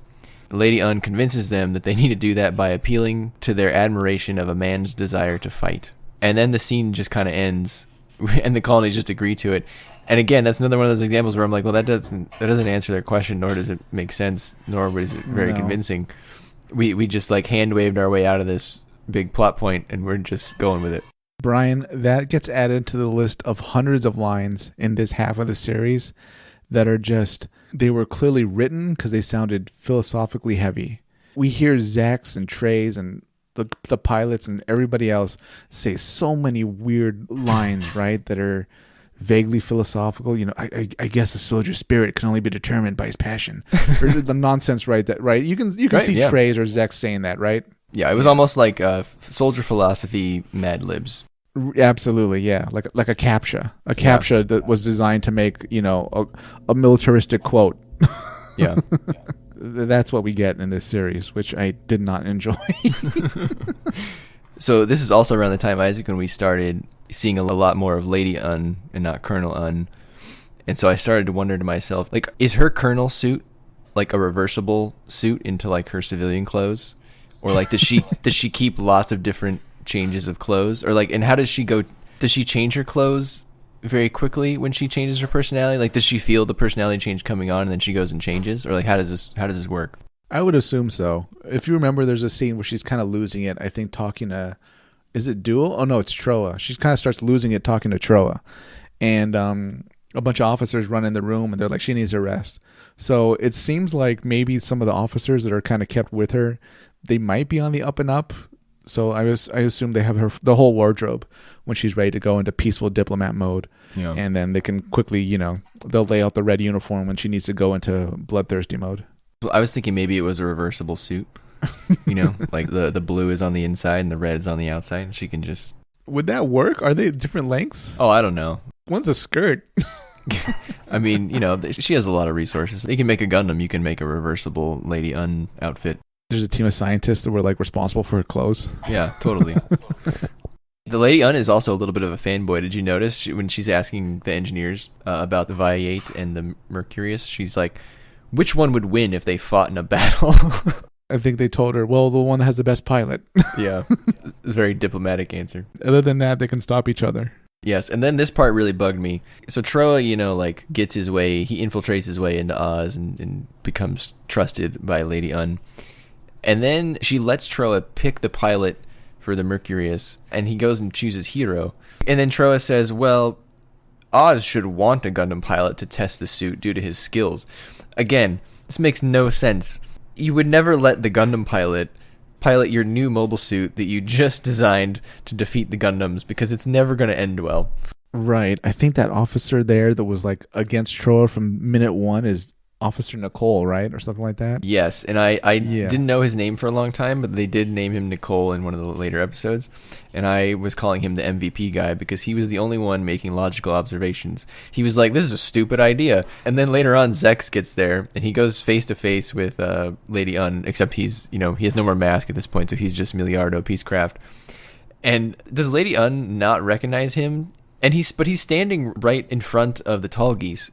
Lady Un knows what the tall geese is, doesn't she? How does she not know that it's Zex? And the guy's like, your pal Nicole is up there on the catwalk being like, that's clearly Zex Marquise. And I was like, see? Finally someone's making sense around here. She's not doing well, Brian. She's got split personality disorder. She's lacking perception in a lot of situations. I don't know what to tell you. Was Nicole the one that wanted to fire the barge cannon? It was, yeah. Uh-huh. Yeah, he was going to destroy the colony, you know, no matter the repercussions. Right. And then Lady Un came back and kind of arrested him. Yes, yeah. She was threatened to shoot him. In his defense, he was taking orders from someone way higher up in the chain of command, True. I think. True, yeah. Although Jermail clearly had to do it without Treize knowing. Yeah. This is also the part where Quatre's dad dies, And just like Kigali's dad from Seed, he had ample time to escape, and he didn't do it. So again, I think that was a dumb move. Wanted to make a point. So around the same time when Zex arrives into space and he fools Lady Un, he then volunteers to fight with this one colony that has the Alliance still there that is resisting Oz. And they tell him, hey, well, we can't have an ambassador fight with us. That will sort of blow your cover or whatever. I guess that was the implication. You ready for another handwave explanation, Isaac? Do it. Zex responds, I wear 2 masks. My time in battle has taught me that. And that's it. And then the scene just ends, and then he flies out to battle with them and their Leos. I guess that's him saying, I don't care. I'm going to go anyways. But it doesn't answer their concern. I don't know. Anyway. It was a badass line. At least he thought so. It was. Then we get an even more confusing part. Oz is fighting this colony. Zex is fighting on the side of the colony now as Miliardo, not as Zex. And Lady Un goes out piloting a Taurus. Zex is targeting her. And then Treize all of a sudden, pops up on his monitor. I guess Treize has Zex's number somehow. I'm not sure how Treize can communicate with Zex when Treize is on Earth, but everyone else seems to have trouble. Like, the engineers can't talk to the people on Earth, so that doesn't make sense to me. And Treize says, hey, by the way, I'm losing power. They're gaining power, the aristocrats. Only you and Lady Un understand me. And you know what? You need to save her, because her feelings for me has made her develop split personalities. And I was like, okay, but why does that mean she needs saving? So then Zex somehow knows which Taurus Un is in and goes and gets her. Maybe he was able to tell the way the dolls are moving. Maybe they're moving in there might be a way a human moves compared to a software program. Yeah. That would be my headcanon, because it doesn't explain it other ways. It would make sense if in other Gundam series where you can paint your own mobile suit if you're an ace, like Lady Un had purple or something, then we'd be oh, of course that's her leading the squadron. But they don't do that in this series at all. No, they don't. Which is another takeaway, another subtraction from this series overall is how unpersonalized the battles feel. Keeping the Gundams out of it, it's very much an assembly line type slaughter. That's a great point. So not only are the Gundam on grunt fights very one-sided, assembly line is a great way to put it, because there must be a million of these Leos and they all just kind of crumble. Aries, Taurus, the elephant one things. God, this series holds the recognition for having the most bland battles because of how one-sided they are and how visually uninteresting they are, with there being almost no differentiation between the different mobile suits. Zeon and all the other factions and enemies, you get a lot of custom and personality in different mobile suits by squad leaders and enemy aces. There is none of that in Gundam Wing. Yeah, and I think you hit the nail on the head there in terms of it being uninteresting. There were very few fights that I found visually interesting to watch. The only ones that I enjoyed, I think, were maybe when Hero and Zex were fighting in Antarctica, and the 3-way fight between Hero, Trowa, and Zex in space, when Hero and Trowa were in the Mercurius and the Viate, and Zex was in the Tall Geese. That one was cool because they were using the Mercurius shields to shield the Viate. And kind of anytime Zex was involved, it was okay in the Tall Geese. But beyond that, the actual Gundam fighting, I didn't find it very fun to watch. No, they're not fun battles. And you know why? Part of it also is because the mobile suit designs are poor. I would challenge you to think of a design on the villain side that's interesting. Let me put it to you more bluntly, Brian. Which one of the Oz mobile suits, United Earth Sphere Alliance mobile suits, would you buy as a model? Would I buy as a model? Oof. I would build some. I don't know how many of them I would buy, though. I rest my case. You do not want to buy those because they're bland, ugly designs. I'm sorry. There are better designs and better series that you'd want to spend your money on and actually spend your time on building. The Aries, right up there, looking horrible. Taurus, not great. And of course, our Leo holds the flag as the ugliest mobile suit in any Gundam series. I think the Taurus is okay. I wouldn't buy one, but to me, the Taurus was a huge upgrade from the Aries and the Leo. I at least thought the Taurus looked menacing because of that triangle head. I thought it looked a lot like Cyclonus from Transformers. I thought he looked okay. Don't forget the Cancer and the Pisces, Isaac. Oh, God, those are terrible. Crab hands. The cancer looks like it has a smiley face. If you look at the underside of the crab, it looks like he's just happy all the time. What doesn't make sense is that the camera, it's facing down when it's in like sub mode, swimming around. Okay, I just got an image from Brian. Let's take a look. Oh, God. Well, I don't really see so much a smile, but yeah, it's got two eyes and its mouth open. Yeah, he's like happy. Like, he's laughing. Yeah. Surprised. He caught by surprise. Yeah, I guess before we go fully more into the designs, after that, our heroes do get their Gundams back. Death Scythe gets rebuilt into Death Scythe Hell. Shenlong gets rebuilt into Ultron. Those designs are pretty cool, or at least they're cooler than their predecessors, I guess. We get a little bit of taste of it. I think there's going to be more of those coming, obviously, in the second half of the show. We meet Wing Zero. And then at the very end, Isaac, of episode 26, there's a great quote, which I think sums up pretty much everything to this point. Quatre says, "Hero, I've been wondering who our allies are and who our enemies are in this war. I get confused thinking about it." I thought to myself, I do too, Quatre. And then Hero said, "Quatre, the ones after your life and the targets you aim to defeat are always your enemies." And Quatre says, "But what if you find out you were mistaken?" And Hero says, "Quatre, we're not mistaken about this, but it's possible this period of war has gone nuts." And Hero's right. This show's political, everything has gone nuts with all these people switching sides. At the end, do you remember Treize's long, rambling monologue about why he needed to leave Oz? Vaguely. Is that when he interrupts Dermail? Yes. And he's like at the meeting, and Dermail puts like this. Okay. Yes, I vaguely remember him saying that like he can't follow Oz in their direction, something about like they're going to release the mobile dolls and humans have to fight and spirit, something like that. Yes, he was basically said, "I want to be a loser," because the winners end up declining in power and then they give rise to a new power or something. So now that he considers, I think it was because he considers himself the winner, right? Like he orchestrated the coup. He's now the winner, so now he wants to hurry up to being the loser so that he can be part of the next winner. I'm not sure. He's pretty much telling them, he's leaving to put himself in a position where he can make a comeback. Yeah, and they allow him to do it instead of just killing him, which again, maybe not the greatest idea.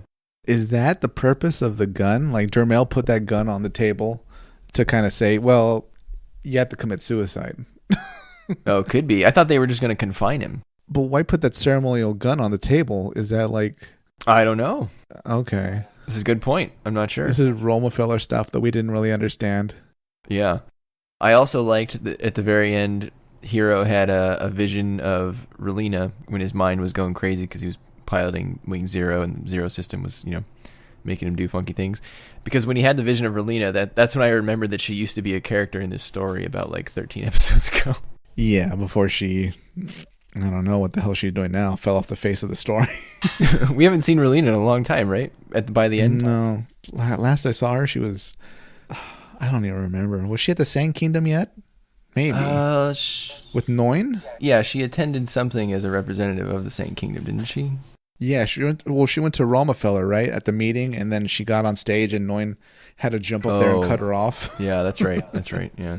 But like the fact that you don't even remember the last time you saw Relina just shows that there's either too many characters in the show or that they've just grossly mistreated her. And this comes down to my biggest problem with the show. I feel it's poorly written. I think it's got pacing problems. It seems pretty directionless at times. They don't know where they want to go with the story or what they want to focus on. It seems like maybe at some point they had this whole plot where, okay, the Gundam pilots are going undercover on Earth. They're going to have these jobs or they're going to be in school. And then later on we'll pick up the actual plot. But that gets wiped away because what we're told are the villains, the Earthsphere Alliance, they get wiped out in like the first few episodes and become sort of this minimal, non-existent threat. Oz takes over, and then the colonies join Oz, even though this whole time we thought the colonies were going to be these oppressed good guys that we're trying to root for, but now we just want to be buddy-buddy with Oz. It's very a whirlwind of things happening, of the writing and the pacing not being great or tight enough, and I'm surprised anybody young really enjoyed this show. So into the mecha side, we've already talked about the Leo, and I know there were some commenters, some listeners out there who were begging us to give the Leo another chance. But I don't know, Isaac. It's made of paper, and I guess that serves its role just fine, right? It's just cannon fodder. But to me, it's like the action figure of the character in the show that no one likes, that you get for your birthday and you're sad because you would never want it yourself. That is a perfect way to put it. And it's true. Nobody likes the Leo. It's a bland, uninspired design. Whoever decided that the square kind of screen face would be the face of the grunt mobile suits in this really made a mistake. It's not a good design, and I think there's not a ton of fans of this design for a reason. It's because nobody likes it. How about the Aries? I don't like the Aries either.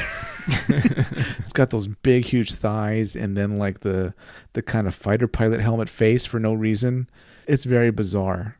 And it raises the question of why do they have Aries if they have flying Leos and they also have Tauruses? There's too many air mobile suits, right? Well, the Tauruses, I thought those were new, so I was like, okay, those are just the new model. Those haven't come out yet. I suppose so, yeah. For the Leos, I assumed it was because like the Leos are just general purpose. You can ship those anywhere and then add the backpack if you need it, or take the backpack off if you don't need it. So I guess that makes sense. But an Aries is like where you just need an air thing. I guess the fighter pilot thing is intentional, right? It's supposed to look like a fighter pilot because that's the one that's airborne. I agree. I don't like the silhouette. I think it's just off-putting. Right. Yeah. I don't like Taurus just because I think the pointed head thing is ridiculous. And to Taurus's credit, I guess it can also be used in space, so that's good too. But still, I don't like any Oz designs that we've seen in this first half. In the second half, I'll have more to say about the Virgos, but until then, nobody probably has a ton of these designs as models or Gunpla because they just don't look good. I don't like them. Now, I do like the Viate and the Mercurius. I thought those were good. Yeah. There's only one of each of those, though, right? Yeah, which is kind of bizarre. I'm surprised they didn't mass produce them or at least make them in larger numbers because they really would have made a difference, I think. Well, I guess that's what the Virgo is, right? The Virgo has the Mercurius shields on one shoulder, and then it carries the Viate's cannon on the other shoulder, or at least a version of it. Probably not exactly the same. That's true, but to an extent, you could have started pumping out Viates and Mercuriuses way earlier before the Virgo. I really love the heads on the Viate and Mercurius. They look really menacing. They have unique antennas. They give them a little bit more character than the Leo.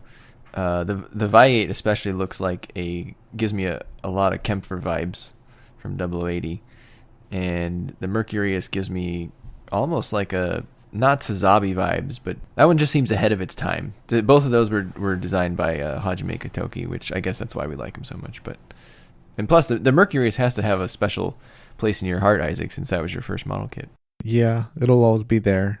I kind of like its shield kind of defenses. That's something this series has that's pretty unique. Instead of having bits, what they had was these sort of floating suspensor field things. So that's a very Gundam Wing specific technology we never see anywhere else. Isaac, what about the tall geese? I know you don't like it. I'm just not a fan of it. I think it might be the legs. If you look at its lower legs, it's like a pure cylinder. It's a very unstylish design. It's very unaesthetic. I'm not a fan of the crest thing. And if you remember in the series, if you take off that crest thing and its face, it's actually a Leo head underneath. Yeah, it's a good portion of it looks like a Leo. I think there's just something about the tall geese. It's not something that, relative to other Gundam series, that I really enjoy. But within the show, I think the tall geese, I like among the best so far. I think it's just the color separation is better than the Leo, right? The Leo is all one color, which is probably a mistake. If you split up the colors, if you give it multiple colors, then I think they could look a little better, like the tall geese. Yeah, I'll definitely say the tall geese is a front runner out of the villain mobile suits for being more cool looking. But yeah, I wouldn't put the tall geese on any list to buy. Even if I could get it for free. I don't think I don't want any of these Oz mobile suits for free, just because I'd rather not put the time into them than put them into another model. I don't know. I think the tall geese within the show has a lot of weight. Like whenever Zex pilots it, that thing goes so fast. He shoots everybody down. He pilots it very well, and I think it has a good impact on the show. Yeah. All the verniers and all the shield and the big gun, I think it really changes the silhouette and the head thing from the Leo in a good way, to where I feel like the Leo is like a boy and the tall geese is a man, if that makes sense. That's a good way of putting it. Oh, man. Tallgeese 2 I'm kind of looking forward to, since I think that's a somewhat better design. But Okay. yeah, the Tallgeese 1 itself is better than most, but that's not saying much in Gundam Wing. What about the other sort of grunt suits that we saw, the Magwanax and the Oliphant? I didn't care for them too much. Actually, the Oliphant, I thought that one was actually okay the most. Yeah. Maybe because it's got that cool sort of hover tank mode. The Magna Core, I didn't think those were really that interesting either. But for whatever reason, they seem pretty invulnerable since none of them die. Yeah, they did great. Yeah. I thought you would love the Oliphant just because it's like basically a Dom's lower half and a gun. Not really. I mean, I don't know. I think it's just the blandness of the face. Does it even have a face? I guess it has a face. Well, you know, to the extent that Leo has a face. Yeah, okay. Yeah, overall, I think it's still a bland design. Sure, it can hover and stuff, but, you know, nothing beats the Doms in terms of hovering and, you know, that type of role. All right, how about the Gundams? Let's start with the least loved Gundams and work our way up. What do you think about heavy arms? I guess I kind of like the colors, but just missiles and Gatling gun, it's not on my list to buy. I sound like such a downer. I feel like the colors are too bright for its weaponry. All right. I don't know. Fire colors, and it's focused on firepower. I thought it kind of worked for me. Yeah, okay, I could see that. I'm sure there's adamant fans about all these. Heavy arms Sure. doesn't really do it for me. That one's definitely not on my list to buy. Sandrock, what do you think about Sandrock? I think he's probably the most boring out of the Gundams. Yeah. Like, what else confused me about Sandrock and Death Scythe are that they both seem like they were designed for close combat. So that's kind of a redundancy, but maybe the designers had no idea what the other ones were doing, so they just kind of focused on their own thing, and that's why we have two. I'm not a fan of the swords or this little Uzi machine gun thing. Not a fan of the design with the kind of Thundercats kind of chest thing. Man, I'm listeners, I'm sorry, but I'm going to sound like I'm not a fan for any of these, really. Okay, how about Shenlong? What I like about it, it almost reminds me of Mobile Fighter G Gundam, because it's clearly a Chinese-inspired mobile suit. At least it's got some style that way. You know, you might as well have called it Dragon Gundam or something. But I wouldn't buy it again, but it's got flavor and personality. At least I'll say that. I'll give it that. I'll agree with that. And the dragon arm is very unique, right? Yeah. We don't see that very often. It differentiates itself from everything else. How about Death Scythe? I'm not a Death Scythe guy. I don't like the poncho. I understand that the rationale is that it makes it cloaked. I'm not a fan of the beam or energy scythe. I just don't understand what the allure is. And it's pretty popular from what I understand. I don't think it's a good design. It kind of makes sense story-wise, though, right? The Gundam's on a secret mission. Of course they're going to make one cloaked.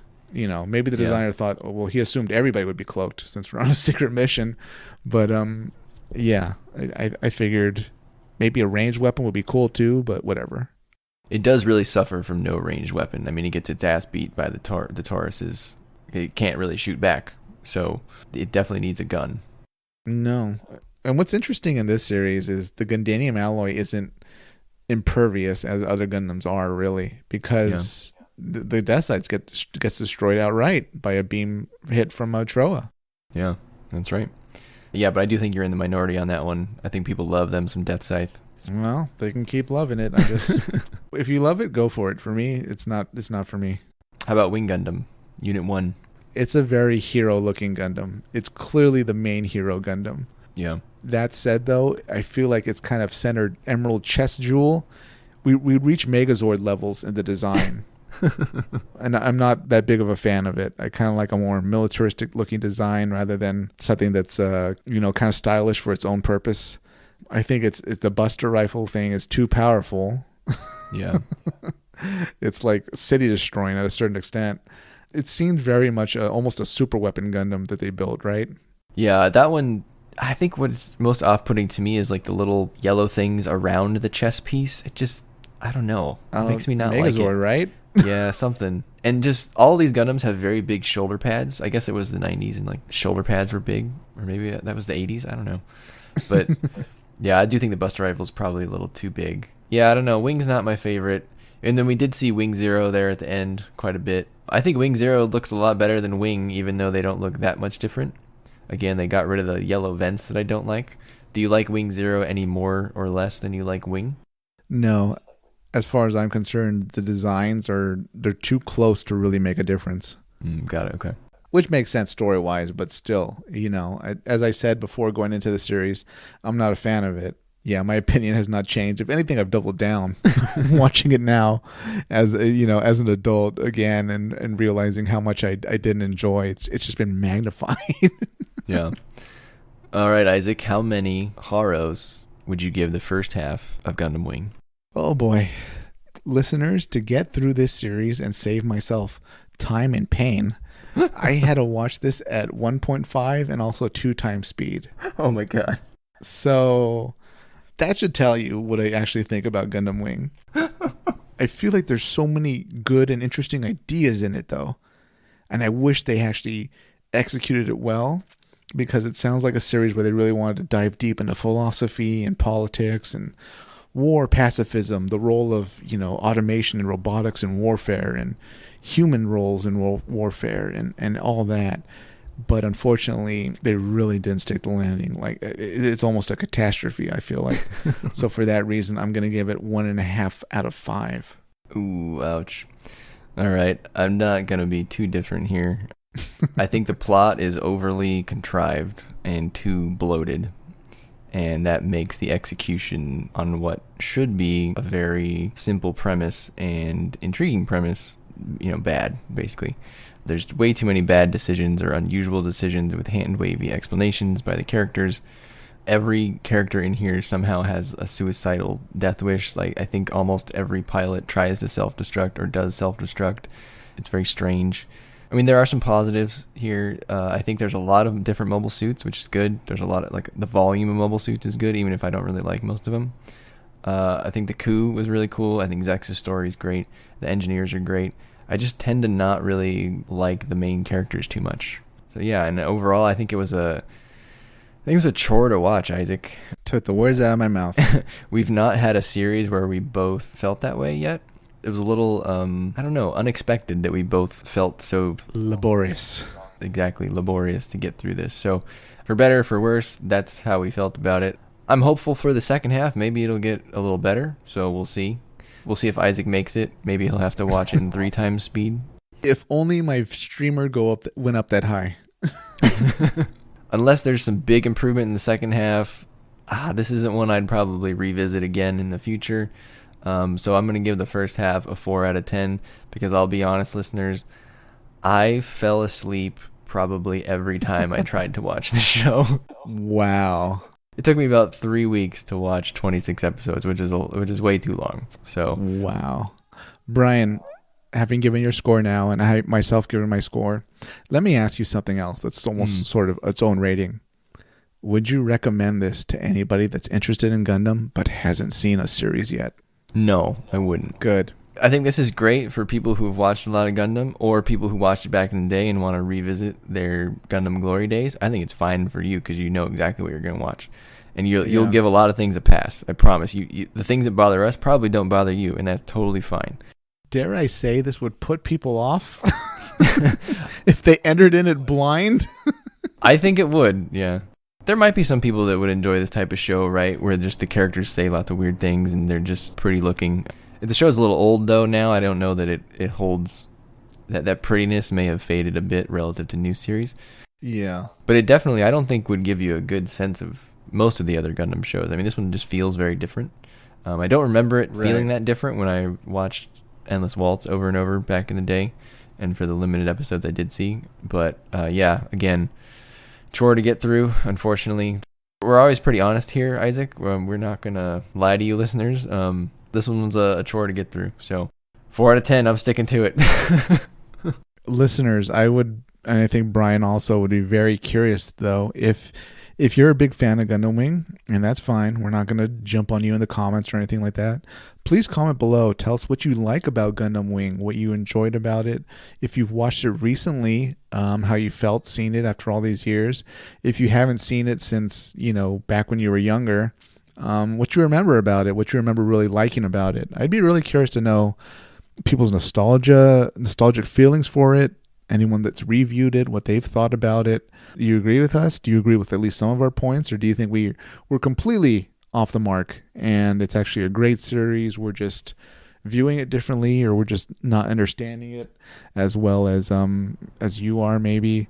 So yeah, I definitely would be curious what you think about it. All right, listeners, make sure you like, comment, subscribe. Isaac, take us away. All right, listeners, before you go to sleep tonight, stand next to your bed. Get on your knees. Put your hands together. Look up at the ceiling and hail the Romefeller Foundation. Good night, everybody.